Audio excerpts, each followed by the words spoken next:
શ્રદ્ધા, બોલો. આજે શું બનાવ્યું? જો આજે સુરતમાં ડુમસમાં મળતી સ્પેશિયલ ટામેટા પૂરી, જે વરસાદની સિઝનમાં ખાવા આપણે લોકો ડુમસ જતા હોઈએ, પણ અહીંયાથી સુરત ડુમસ જવું પોસિબલ નહીં, તો મેં આજે ઘરે જ બનાવી નાખી. તો ચલો હું તમને ફટાફટ ટામેટા પૂરીની રેસીપી આપી દઉં. અને પહેલાં આપણે ટેસ્ટિંગ કરી લઈએ, કેમ કે મને રેસીપી બને ને એટલે પહેલાં ટેસ્ટ કરવા જુઓ. એટલી મસ્ત ટામેટા પૂરી બની ને ફ્રેન્ડ, મરચા વગર ના ચાલે. તો એટલી મસ્ત ટામેટા પૂરી બની ને ફ્રેન્ડ, ચલો આપણે ફટાફટ રેસીપી આપી દઈએ, જેથી તમે બી ટામેટા પૂરી બનાવીને વરસાદની મજા માણી શકો. ભલે તમે સુરતમાં ના રહેતા હોય અમારા જેમ. તો સુરત ડુમસમાં મળતા ટામેટા ભજીયા આપણે ફટાફટ ઘરે બનાવી લઈએ. તેના માટે મેં બધી પ્રિપેરેશન કરી લીધી છે. વરસાદ આવો અને ડુમસના ટામેટા ભજીયા યાદ આવું. તો એના માટે સૌથી પહેલાં મેં આ 2 વાટકી ચણાનો લોટ લીધો છે. ચણાનો લોટ એટલે બેસન વાપરવાનું, તો મજા આવશે આ ભજીયામાં. તો 2 વાટકી બેસન, એના સામે 3 થી 4 ચમચી ચોખાનો લોટ લેવાનો છે. 3 થી 4 ચમચી ચોખાનો લોટ, સાથે સ્વાદ પ્રમાણે મીઠું, ચપટી અજમાનો હાથેથી મસળીને લોટમાં ઉમેરી દેવાનું. પછી અંદર હિંગ, હળદર અને દહીં. આ 2 ચમચી જેટલું દહીં છે. આ સિક્રેટ ઇન્ગ્રીડિયન્ટ્સ છે. કોઈ તમને એમ નહીં કહે કે તમે આ બેટર પલાળો. જો તમે બટાકા પૂરી બનાવો, કાંદા પૂરી બનાવો કે ટામેટા પૂરી બનાવો, કોઈ પણ વસ્તુ બનાવવાનું તો અંદર દહીં નાખવાનું તમને ક્યારેય કોઈએ કીધું નહીં હોય. પણ તમે એકવાર દહીં નાખી જોજો, બહુ મસ્ત બનશે, ક્રિસ્પી બનશે અને ખાવાની બહુ જ મજા આવશે. તો વધારે નહીં, 2 ચમચી જેટલું દહીં ઉમેરીશું. દહીં ઉમેર્યા પછી આપણે અંદર થોડુંક પાણી ઉમેરીશું અને બેટર તૈયાર કરીશું.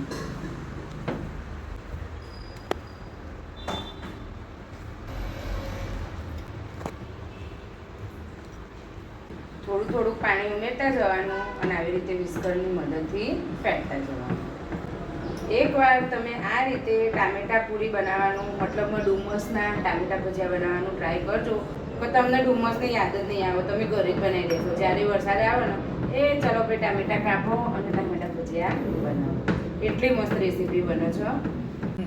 તો જો આવી રીતે વિસ્કરની મદદથી ફેટીને બધા અંદર જે કણીઓ હોય ચણાના લોટની બધી ભાગી દેવાની અને આ પ્રમાણેનું બેટર તૈયાર કરી દેવાનું. જુઓ, હું તમને ચમચીમાં બી બતાવી દઉં બેટર. જો આ ચમચી લીધી, આમ કરી, જો ચમચીમાં આખું કોટ થઈ ગયું છે, પછી આમ ચમચી ચોખ્ખી બી થઈ ગઈ અને તોય આ બધો ભાગ ભેગો થતો નહીં. તો આ બેટરની કન્સિસ્ટન્સી પરફેક્ટ છે. આ રીતનું આપણને ટામેટા પૂરી બનાવવા માટે બેટર જોઈશે. હવે આપણે આને ઢાંકીને રેસ્ટ આપવા માટે મૂકી દઈશું. ત્યાં સુધી આપણે બીજી તૈયારીઓ કરી દઈએ, જેવી કે હવે ટામેટા કાપવાના છે. ટામેટાના ભજીયા બનાવવા માટે સૌપ્રથમ તો આપણે ટામેટાની પસંદગી કરવી પડે. તો એના માટે કેવા ટામેટા લેવાના એ પણ હું તમને બતાવી દઉં. જો આવી રીતે એકદમ લાલ ચટક ટામેટા લેવાના અને ટામેટું આમ કડક હોવું જોઈએ. જુઓ, તમે દબાવો ને એકદમ જુઓ, મસ્ત કડક ટામેટા જુઓ. નરમ ટામેટા ભજીયામાં બિલકુલ ચાલશે નહીં. આ રીતના ટામેટા લઈ લેવાના અને પછી આપણે એને સ્લાઇસમાં પતલી કટ કરી દઈશું.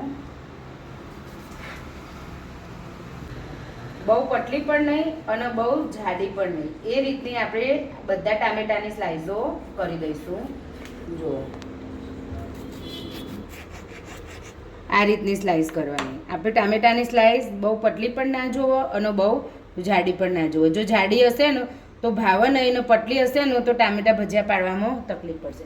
એટલે આપણે આ રીતની બધી ટામેટાની સ્લાઇસો તૈયાર કરી દઈશું. તો આપણે આવી રીતે જોવા બધા ટમેટા કટ કરી લીધા છે. હવે આપણે ટમેટા ભજીયામાં લગાવવા માટે ઉપર જે ચટણી આવે લીલા કલરની, એ ચટણી બનાવીશું. એ ચટણી બધી ચટણીઓ કરતાં થોડીક અલગ હોય છે. તો એ તમે પ્રોપર અંદર શું વસ્તુ આવે ને તમે જોજો અને એ રીતે બનાવજો, બહુ મસ્ત ચટણી બનશે. ટામેટા ભજીયાની ચટણી બનાવવા માટે, એટલે કે ટામેટા ઉપર ચટણી લગાવવા માટે સૌથી પહેલું આવે ને એ છે લવિંગિયા મરચાં. તમને એમ લાગતું છે કે આ બેન તો લવિંગિયા મરચાં બહુ વાપરું, પણ જો તમારે સુરત જેવો ટેસ્ટ જોવો અને સુરતની આઈટમો ખાવી હોય તો જે દિવસે આપણે આઈટમો બનાવીએ ને એ દિવસે તો લવિંગિયા મરચાં જ યુઝ કરવાના, તો એક એક આઈટમ મસ્ત બનશે. જો તમે સાદા મરચાં વાપરો ને તો એનો ટેસ્ટ થોડોક ઓછો આવે અને લવિંગિયા મરચાંનો ટેસ્ટ સારો આવે. અને તમે જોવો ને તો આપણે ડુમસ ભજીયા ખાવા જઈએ ને તો એકદમ તીખા લાય જેવા ભજીયા હોય, એટલે અંદર લવિંગિયા જ મરચાં હોય. તો પહેલાં મેં લઈ લીધા લવિંગિયા મરચાં, ઘણા બધા લવિંગિયા મરચાં. પછી આપણે લઈશું આદું. આદુનું પ્રમાણ પણ આમાં થોડુંક વધારે આવે છે. પછી આવશે મીઠો લીમડો. મીઠો લીમડો નાખવાનો ટેસ્ટ બહુ જ મસ્ત લાગશે અને એટલો ટેસ્ટ એનહાન્સ થશે ને, અને હેલ્થ માટે પણ મીઠો લીમડો ખાવો વધારે સારું. અને પછી નાખીશું થોડી કોથમીર. આ કોથમીર મેં ધોઈને સૂકી કરી લીધી છે, તો કોથમીર. પછી આવશે લીંબુ. તો મેં અહીંયા લીંબુ પ્રિઝર્વ કરાવ્યું એટલે 2 લીંબુના બરફની ક્યુબ લીધી છે. તમે 1 લીંબુ અથવા તો સ્વાદ પ્રમાણે ઓછું લીંબુ ખાતા હોય તો અડધું લીંબુ પણ નાખી શકો છો. અને પછી ટેસ્ટ અકોર્ડિંગ મીઠું. ચટણી લીલી રહે એના માટે 2 ક્યુબ બરફની નાખી દઈશું. આમાં પાણી નહીં નાખીએ, 2 બરફના ઘાંગડા મૂકી દઈશું અને હવે એનો મિક્સર જારમાં વાટી દઈશું. તમે એકવાર આવી રીતે ટામેટા ભજીયા બનાવજો, તમે મને યાદ કરશો કે શું રેસીપી આપી છે ટામેટા ભજીયાની.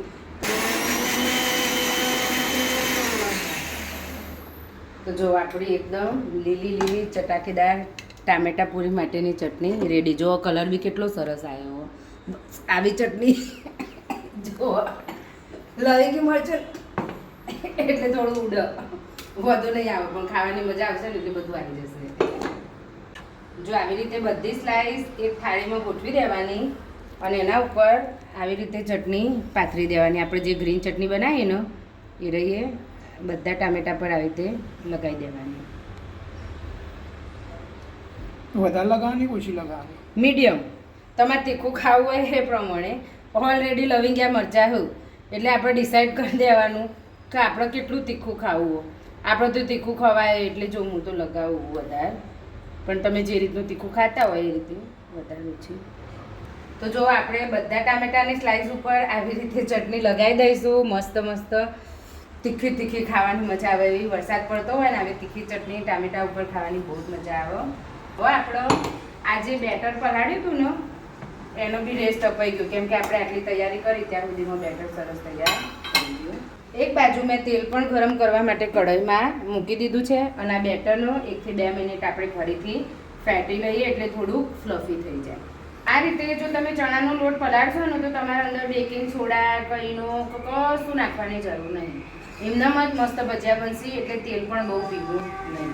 તમે આ બટાકા પૂરી બનાવો, કાંદા પૂરી બનાવો, બધામાં સેમ આ જ રીતનું બેટર આવે. પણ અમારા ઘરે આજે ટામેટા પૂરી મને મારા છોકરાનો બધાનો બહુ જ ભાવે. હવે આવી રીતે તેલ ગરમ થાય ત્યારે આપણે એક આવી રીતે લઈશું સ્લાઈસ અને આમ ચણા લોટમાં ડીપ કરીશું અને તળવા મૂકીશું.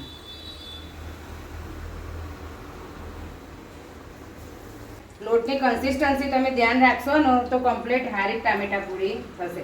જો લોટ વધારે પાતળો હોય ને તમને એમ લાગે કે ટામેટા પૂરા નીકળ્યું તો થોડોક લોટ અંદર ચણાનો ઉમેરી દેવાનો.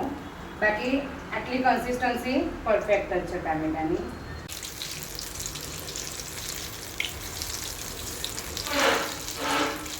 આપણે આવી રીતે ગોલ્ડન બ્રાઉન થાય, થોડા ક્રિસ્પી થાય ત્યાં સુધી બધા ટામેટા પૂરી તળી લઈશું.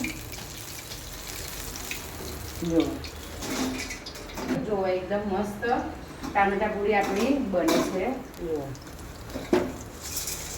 કડકે જુઓ અવાજ આવે એટલે કડક પણ છે અને મસ્ત બી છે.